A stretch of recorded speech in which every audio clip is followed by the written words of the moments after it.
Good morning, everybody. Welcome to the podcast that none of us need to hear. For some reason, people keep listening to it on a daily basis. I hope everyone's doing all right out there, surviving the day, doing the best they can, living each day like it's the last day. Not literally, because, you know, if you live it up like it's your last day, then you won't be alive again. And if your last day sucks and, you don't do it the way you want to, but you made it your last day, then you're dead. And that sucks. Unless you believe in like reincarnation. And in that sense, if you live it up the best way, and let's say you really kicked ass that day, then you might come back as like a I don't know, like a goblin shark or something. A creature that can kill anything, but is never really seen that much in nature. And it could possibly live up to like 800 years old, and nobody really knows where it lives. We have an idea where it lives. We don't really know how deep it lives. We know it exists, but you just look like a prehistoric dinosaur. You're like one of those animals that escaped the prehistoric age, like crocodiles and alligators and snakes in general. I mean, they look like something that came from out of the world.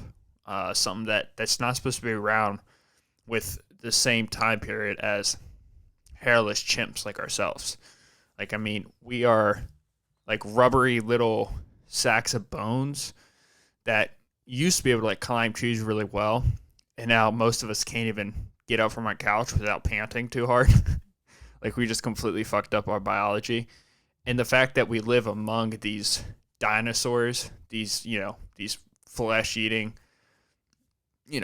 heart ripping out of your body animals that will eat a baby, like your favorite, you have a baby into your world and you love the baby so much and you think the baby's the coolest thing in the world, and you want to show your mom, you want to show your dad, you want to show your friends, you want to take care of it, you want to give it a life that's worth living, and you want to treat it with all the love you possibly can. And among that time period, around that, while that's going on and all this tender love and care is flying around you, and these emotions that you're feeling are so good and beautiful, and you can just feel happiness in your heart. At the same time as that happening, there's a flesh-eating dinosaur roaming around the pond where you live in, where you go fishing for little tiny catfish in Florida, in South Carolina, Georgia, Texas, Alabama, Louisiana, where there's like these monsters just roaming around the waterways looking to eat your little baby and spit it out and kill it. So if you're into that stuff, then that's awesome. But you just got to be careful when you're out there doing what you're doing. I mean, every year you hear somebody getting attacked by an alligator in Florida. I don't know what it is. I don't know if people forget that there's dinosaurs in the water, or maybe people just kind of get so used to them and then just start treating them like pets, and then they rip your head off. Yeah, Florida's a wild place, dude. I've seen videos of, we've all seen videos of like kids getting snatched from like the land in Africa from crocodiles. Crocodiles are disgusting, evil dinosaurs. Nothing better than Diet Mountain Dew at 10 o'clock in the morning, because I'm a psychopath. Psychopath that's finally been losing weight. Finally getting to the weight that I want to be at. But that's neither here or there. I will always talk about my weight because it's part of my obsessive compulsive personality that I have when it comes to weight. I love numbers. I love being able to control something, and everything about weight loss is numbers, right? Getting on the scale, checking in with your number. If you're stalling out on losing weight, you can add more numbers. So you can add more. You can decrease calories. You could take away calories. If you want to put on some weight, you can add more calories, and it's all like a number game.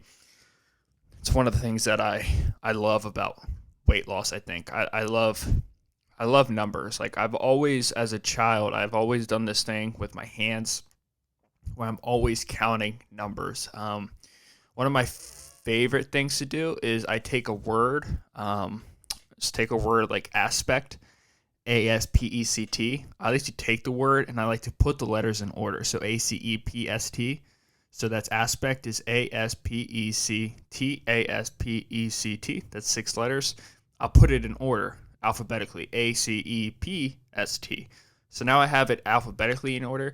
And if it's an easy word like that, it's one of my favorite words. Some words like Mississippi are not my favorite. Mississippi. That's 11 letters.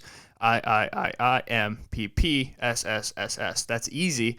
It's easy to put those in order. It's easy to put the letters in order, but there's so many repetitions of the same letter that I don't like that. It kind of like makes me stall out a little bit. It makes my brain like kind of relapse. But it's something I do when I'm watching like movies. I'm watching TV shows. Like if I'm like holding my girlfriend, she can like feel my hand on her shoulder, like tapping like that. And I'm not like trying to get her attention. I'm like trying to put the last word that the actor said in order. I'm trying to take the letters and put them in order. And some words I really like respect is another good one. RESPECT, CEEPRST. I like that one a lot because the last 4 letters are all like really close together alphabetically. RST. I like that a lot. As you can see, it's not like a word that would be like AD, TZ. I don't like that. There's too many numbers. There's too many letters in between each letter. But if you take a word like, I'm trying to think of it. Already is a good word. AADELRY. There's one word I really, really like. I can't think of it. Aspect, accept. Yeah, accept. Not accept, but I accept you. I like that word a lot because I think it might be the longest word in the English language where the letters are already in order. Accept. ACCEPT. You see how it's when it's spelled out normally, and if you put it alphabetically, you don't have to make any adjustments. It's one thing that I love doing. And there's some words like no, not that one. I also like if you take like the word like respect, for example. I like that one a lot also because 2 of the letters R and T, and if you take C and E, if you take C to R, D, E, F, G, H, I, J, K, L, M, N, O, P, Q, R, there's 15 letters between C and R, and there's 15 letters between E and T. F, G, H, I, J, K, L, M, N, O, P, Q, R, S, T. So there's 15 letters between each C to R and E to T. And it's one of the reasons why I love that word. I love that word because there's like a magic pattern in between the letters and numbers.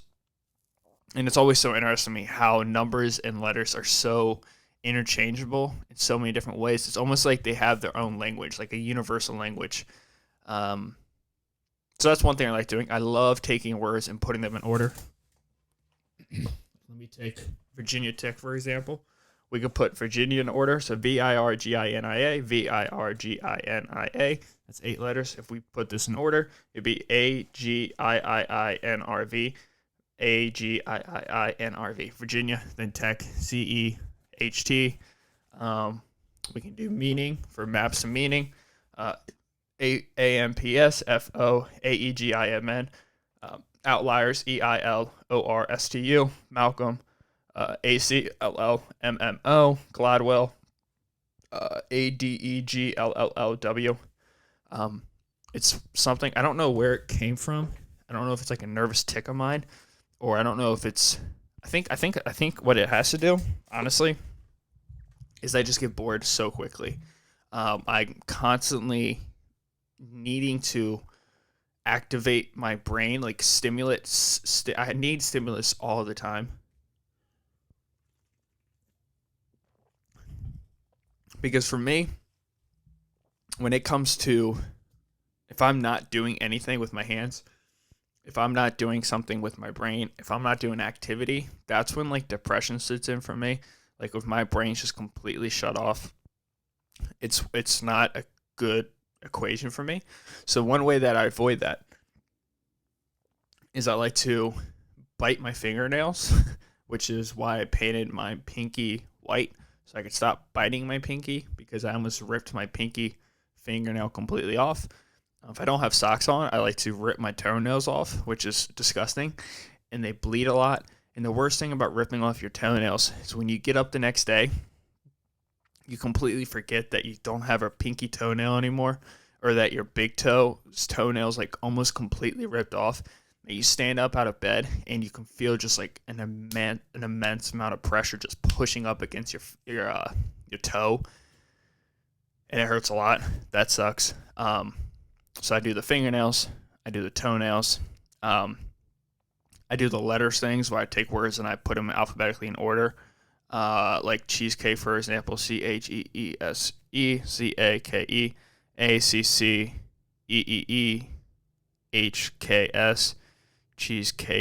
cheesecake. There's 4 C's. ACEEE, A, 2 C's, 4 E's. ACCEEHKS, ACCEEHKS, ACCEEHKS,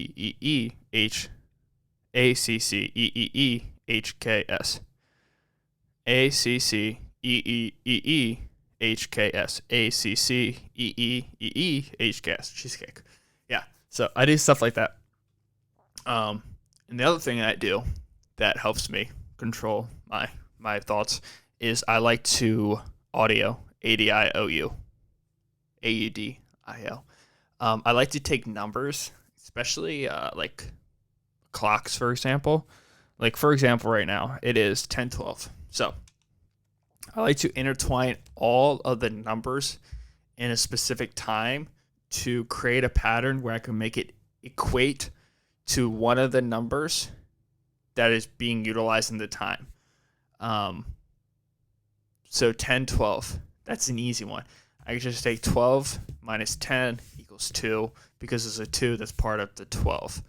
Let's say 10:17, for example. I could do the same thing. 17 minus 10 equals 7, but sometimes you get harder ones like 12:28. That would be a lot harder. 12:28, 12:28. What can we do with 12:28? Well, if we take the 2 from the 12 and 2 from the 28, if we multiply those together, we get 4. And then if we take the 2 and the 1 from the 12 and multiply those together, we get 2. And then we get 2 times 4 equals 8. So 8 equals 8. So I've used all of the numbers in the time, and I've made it equate to 8. So see how I did that? So that's some stuff I like to do to keep my mind preoccupied.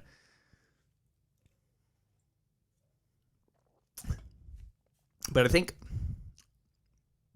people like to obsessive compulsive disorder is something that I'm going to read the definition of it.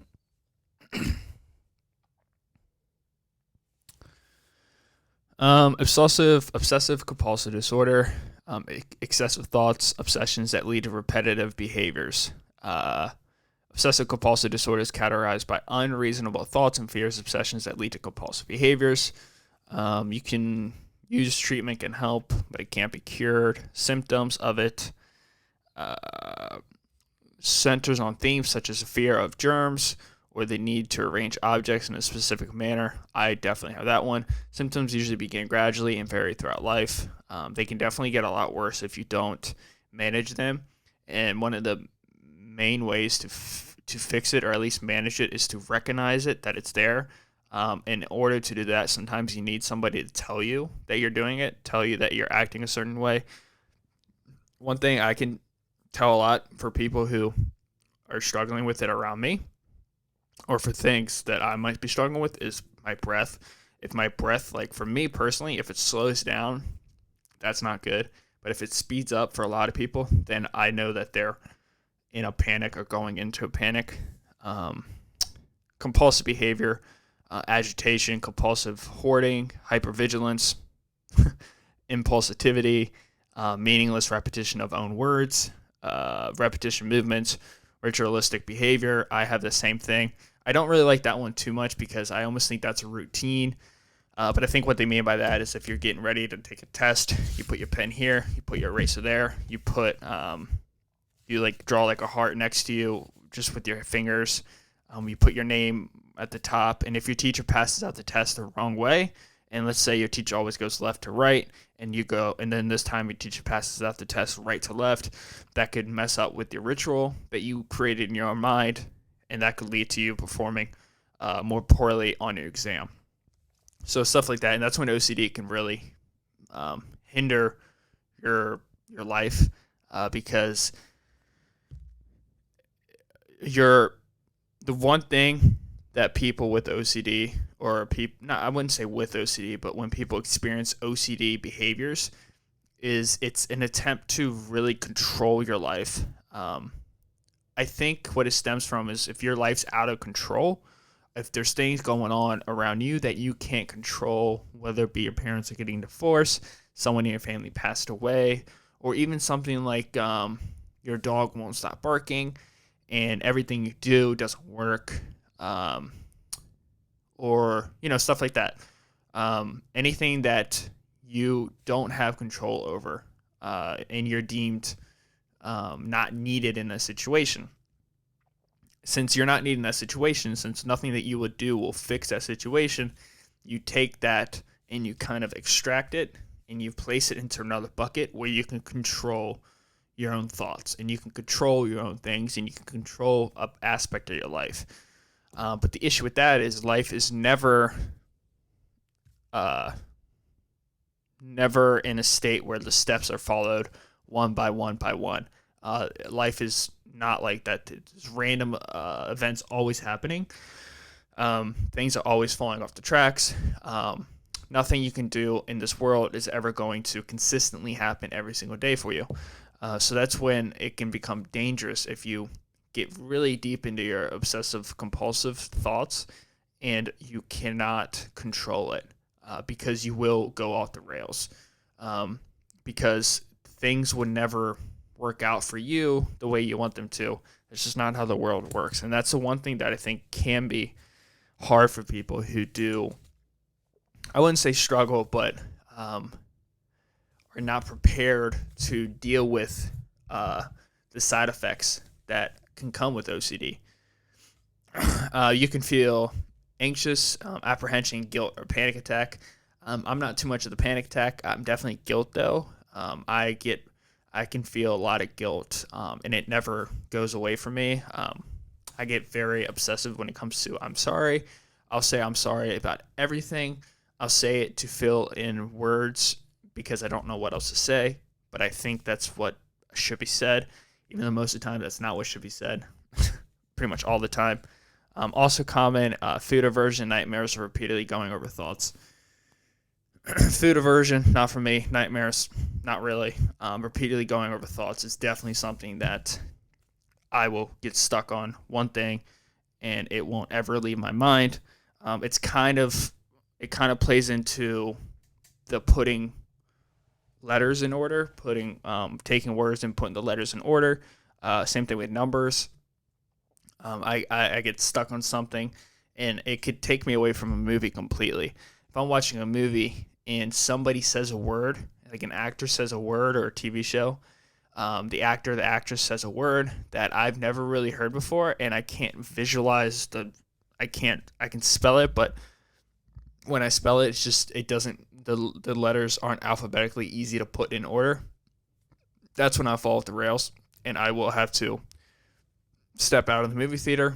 I would have to put my head down, look at my lap and my fingers, and I would have to start attempting to put this word in alphabetical order before I can continue with the movie, because I'm not going to be able to pay attention. I'm going to get agitated. I'm going to get angry. Sometimes, it doesn't happen too often, but every once in a while I have to take a pen and a pad of paper, and I have to actually write it out. It doesn't happen too much, but it definitely happens enough where it's like it interferes with whatever. If I'm on a date with my girlfriend, or if I'm just at the movies by myself. Usually, the obsessive compulsions, or whatever it is, thoughts, it usually goes away. It usually doesn't exist in times where my mind is hyper stimulated. If I am say reading, if I'm like reading a book, it doesn't exist nearly as much. It used to exist a lot more. I used to read without a laptop in front of me, and that was not good because I would read something, especially like the book I'm reading right now, War and Peace by Leo Tolstoy, which is one of the harder reads I've ever read. It's a Russian novel book written by Leo Tolstoy, and it's a translation. So he wrote it in Russian, and it's translated, and it's a 1,200 page book. It's all about Russia during I think the War of 1812. No, I could be wrong. During the time period of Napoleon, and I don't know when exactly that was. Napoleon, Russia. Yeah, so June 24th to December 14th of 1812. So it's all about that. But there would be words that come up that I don't know. And if I don't have the laptop in front of me, I will keep reading, but I won't be able to absorb anything because I'm just trying so hard to figure out what that word meant.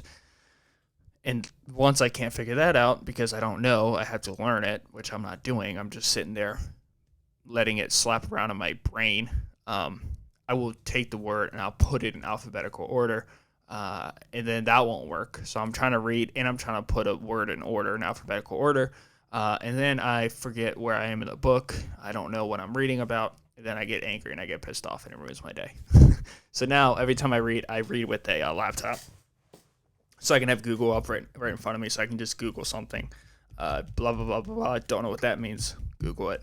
Figure out what it meant. Put it in order, and then we're all set. So I've never taken any medication for OCD. I don't think I've never really been diagnosed with it. And also, it's very minor for me, and it's controllable for me. I know when it's onsetting. I know kind of how to get out of the loop. Like it's like when a mouse is running on a wheel. I think people who suffer from OCD the most. There's obviously other underlying issues: anxiety disorder, panic disorder, depression, autism. That's super common. People who have some level of ASD, Asperger's. They definitely have OCD characteristics, personality traits.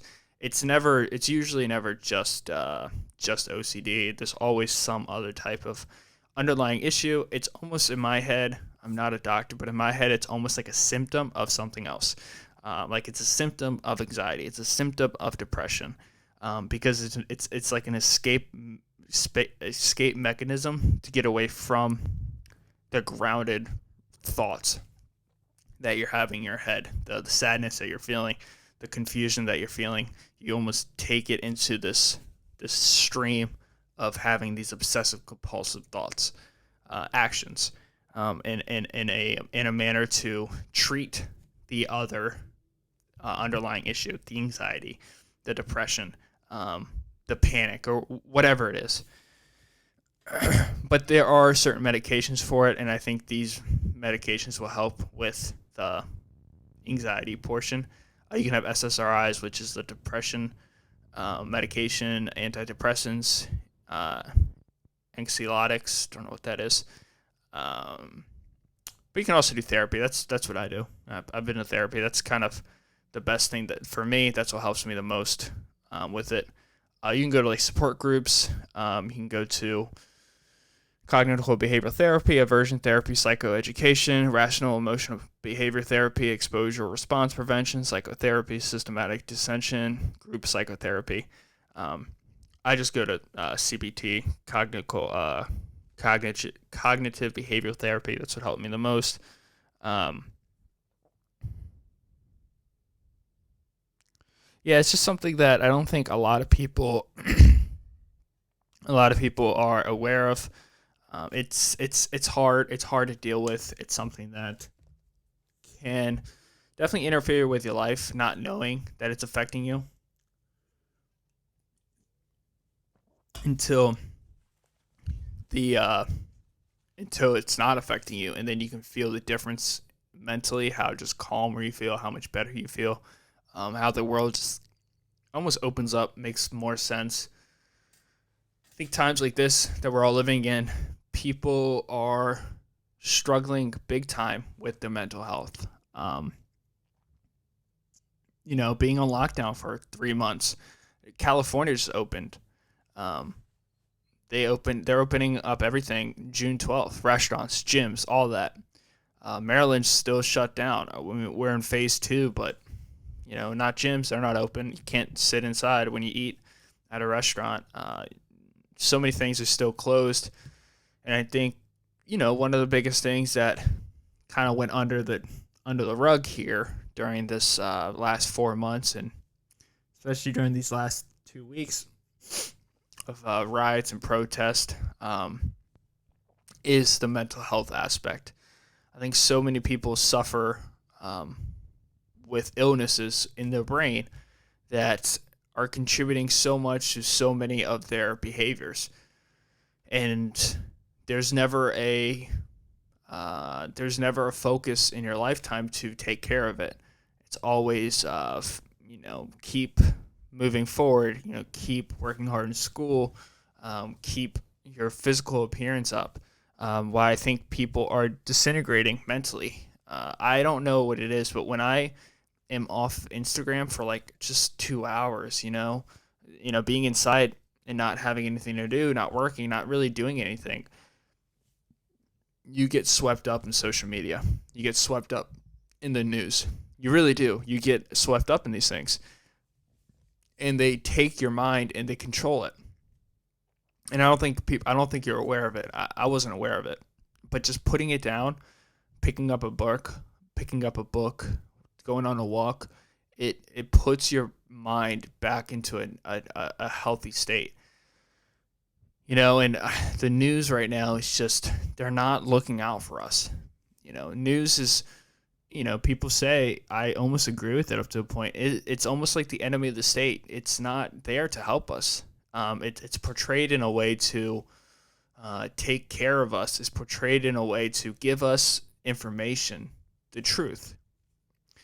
But it doesn't. It doesn't do that anymore. It's not designed to give us the truth. It's designed to help political figures get in office.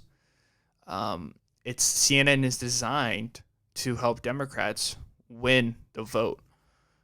Fox is designed to help Trump get reelected and help Republicans win the vote. It's not designed to give you an unbiased, 100%, 95% authentic truth. It's designed to, right now, make all cops look evil. It's designed to portray these protests as riots, even though 98% of them are not riots. They're peaceful protesting.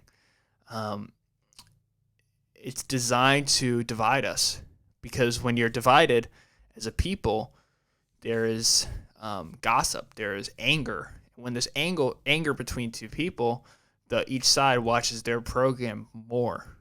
And if people are watching the program more, because you need to constantly refuel why you believe a certain thing, it influxes your biases, and more people will watch it. And if more people watch it, there's more money being made. There's a reason why you haven't heard that much COVID news. And the reason why is it probably has nothing to do with less spread of it, less cases of it, less people dying, because I'm sure there's just as many cases. Because there's not a vaccine. It's just not.